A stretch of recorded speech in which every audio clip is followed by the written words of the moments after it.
Assalamualaikum warahmatullahi wabarakatuh. Perkenalkan, nama saya Nur Aini Maisara dengan NIM 2211101132. Di sini saya akan mempresentasikan hasil ujian akhir semester mata kuliah perbandingan pendidikan.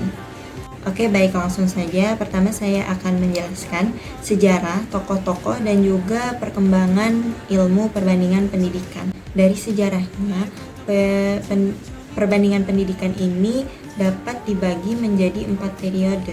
Nah, periode pertama disebut periode observasi, periode kedua disebut periode deskripsi, ketiga periode analisis dan interpretasi, dan yang terakhir ada periode globalisasi. Yang pertama, periode observasi ini terjadi sebelum abad ke-19. Nah, jadi pada periode ini para peneliti, para pemikir itu mulai melakukan pengamatan dan juga membandingkan sistem pendidikan di berbagai negara. Nah, mereka itu menulis catatan tentang sistem pendidikan yang ada di negara lain, seperti Marco Polo yang mendeskripsikan sistem pendidikan yang ada di Tiongkok pada abad ke-13. Nah, selanjutnya ada periode deskripsi yang terjadi pada abad ke-19. Jadi pada periode ini perbandingan pendidikan mulai melakukan atau mulai mengalami perkembangan disiplin ilmu yang lebih sistematis. Nah, para ahli mulai melakukan penelitian dan menulis buku-buku tentang sistem pendidikan yang ada di berbagai negara. Nah, salah satu tokoh penting yang ada di periode ini yakni Victor Cousin yang berasal dari Prancis. Ia mempelajari sistem pendidikan yang ada di Jerman dan menulis buku yang berjudul On Public Education in Prussia pada tahun 1937. Nah, selanjutnya ada periode analisis dan interpretasi yang terjadi pada abad ke-20. Nah, jadi pada abad ke-20 ini perbandingan pendidikan mulai menggunakan metode penelitian yang lebih ilmiah untuk menganalisis dan juga menginterpretasikan sistem pendidikan di berbagai negara.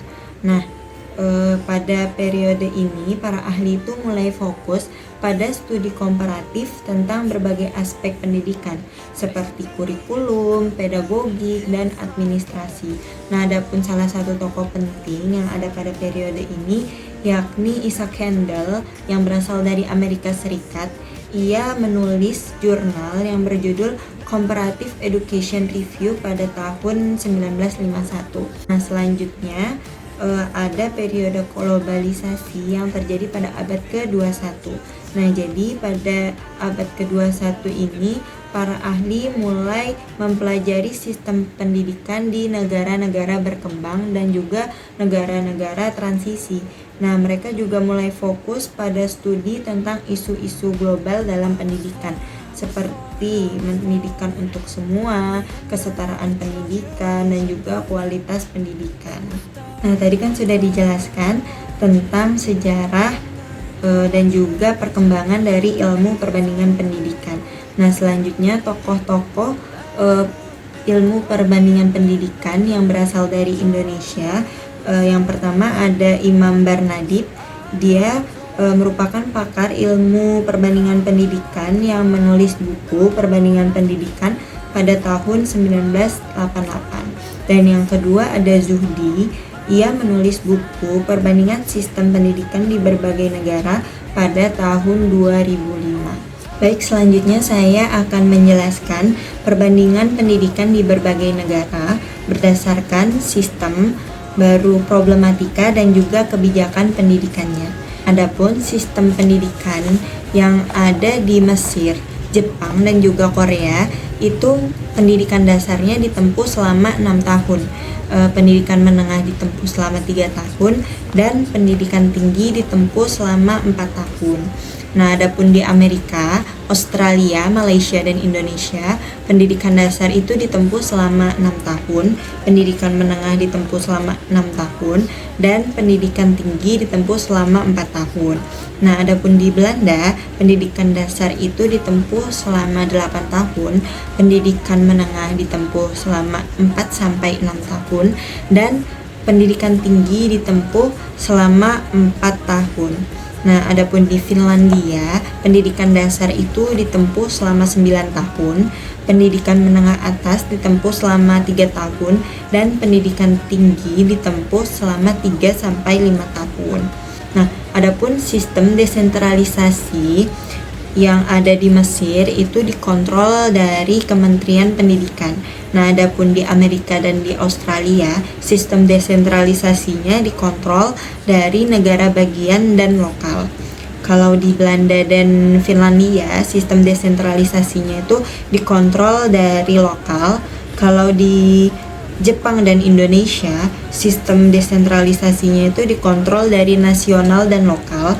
Dan kalau di Korea dan Malaysia, sistem desentralisasinya itu dikontrol dari nasional. Nah, adapun problematika pendidikan yang ada di Mesir itu, yang pertama, kualitas pendidikannya itu tidak merata. Baru yang kedua, kurangnya akses pendidikan di daerah pedesaan. Yang ketiga, rendahnya gaji guru. Nah, kalau kebijakan pendidikan di Mesir, yang pertama ada peningkatan anggaran pendidikan, yang kedua reformasi kurikulum agar fokus pada keterampilan di abad ke-21, dan yang terakhir peningkatan pelatihan guru. Adapun di Amerika Serikat, problematikanya itu ada pada kesenjangan pendidikannya yang tinggi, baru biaya pendidikannya juga tinggi, dan rendahnya tingkat partisipasi dalam pendidikan tinggi. Kebijakan pendidikannya, yang pertama peningkatan pendanaan pendidikan publik, yang kedua perluasan akses ke pendidikan tinggi, dan reformasi kurikulum untuk fokus pada keterampilan di abad ke-21. Selanjutnya di Australia, problematikanya itu ada kesenjangan pendidikan antara penduduk asli dan bukan pribumi. Yang kedua adanya rendah tingkat literasi dan juga numerasi. Yang ketiga kurangnya guru yang berkualitas. Selanjutnya kebijakan pendidikannya, peningkatan pendanaan pendidikan untuk penduduk asli. Yang kedua ada peningkatan program literasi dan numerasi, dan yang terakhir ada peningkatan pelatihan guru. Selanjutnya problematika di Belanda. Yang pertama adalah kesenjangan pendidikan antara siswa dari latar belakang yang berbeda. Yang kedua, rendahnya tingkat partisipasi dalam pendidikan tinggi, dan yang terakhir adanya kurangnya guru yang berkualitas. Selanjutnya, kebijakan pendidikan yang ada di Belanda, yang pertama peningkatan program inklusif untuk mengurangi kesenjangan pendidikan, yang kedua perluasan akses ke pendidikan tinggi, dan yang terakhir peningkatan pelatihan guru. Nah, adapun problematika di Jepang, yang pertama itu tekanan belajar yang tinggi pada siswa, yang kedua itu rendahnya tingkat kreativitas dan inovasi, dan yang terakhir kurangnya guru yang berkualitas. Nah, kebijakan pendidikan yang ada di Jepang itu, yang pertama pengurangan jam belajar di sekolah, selanjutnya peningkatan program untuk mendorong kreativitas dan inovasi siswa, dan selanjutnya peningkatan pelatihan guru. Adapun problematika yang ada di Finlandia yakni kesenjangan pendidikan yang kecil, dan selanjutnya kebijakan pendidikannya peningkatan pendanaan pendidikan publik, baru perluasan akses ke pendidikan tinggi, dan peningkatan otonomi sekolah. Selanjutnya di Korea Selatan, problematika pendidikannya yang pertama tekanan belajar yang tinggi pada siswa, selanjutnya rendahnya tingkat kesejahteraan mental, dan yang terakhir kurangnya guru yang berkualitas. Nah, kebijakan pendidikan yang dilakukan oleh pemerintah Korea Selatan, yang pertama ada pengurangan jam belajar di sekolah, yang kedua peningkatan program untuk mendukung kesehatan mental siswa, dan yang ketiga adanya peningkatan pelatihan guru. Nah, selanjutnya adalah problematika di Malaysia. Yang pertama adalah kesenjangan pendidikan antara siswa dari latar belakang yang berbeda. Yang kedua adalah rendahnya tingkat partisipasi dalam pendidikan tinggi, dan yang ketiga ada kurangnya guru yang berkualitas. Nah, selanjutnya kebijakan pendidikan yang ada di Malaysia. Yang pertama adalah peningkatan pendanaan pendidikan publik. Yang kedua ada perluasan akses ke pendidikan tinggi dan juga peningkatan pelatihan guru. Nah, adapun problematika di Indonesia yakni kualitas pendidikan yang tidak merata, selanjutnya kurangnya akses pendidikan di daerah pedesaan, dan rendahnya gaji guru. Nah, apa sih kebijakan pendidikan di Indonesia? Yang pertama, peningkatan anggaran pendidikan. Selanjutnya, reformasi kurikulum agar fokus pada keterampilan di abad ke-21 dan peningkatan pelatihan guru.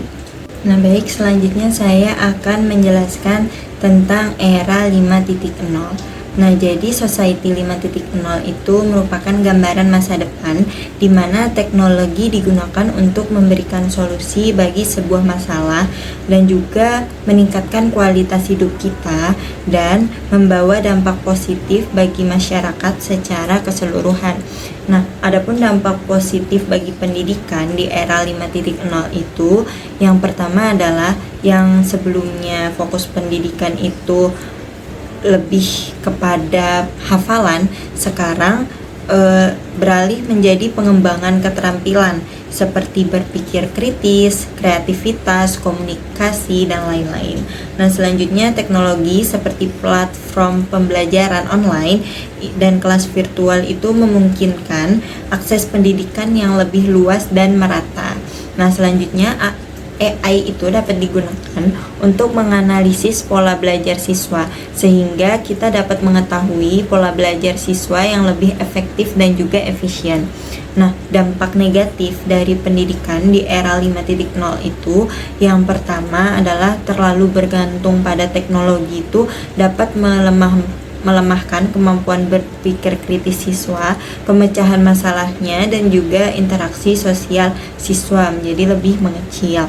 Nah, baru selanjutnya pengumpulan dan penggunaan data siswa yang tidak bertanggung jawab dapat menimbulkan risiko privasi dan keamanan menjadi terancam. Nah, selanjutnya itu terlalu fokus pada teknologi itu dapat mengabaikan pentingnya pendidikan moral dan juga pembangunan karakter pada siswa. Nah, untuk mempersiapkan pendidikan di Indonesia dalam menghadapi era 5.0, maka kita perlu meningkatkan kesadaran dan kemampuan masyarakat dalam menggunakan teknologi secara bijak dan bertanggung jawab. Selanjutnya, kita juga perlu memperkuat pendidikan karakter dan nilai-nilai moral untuk menyeimbangkan perkembangan teknologi.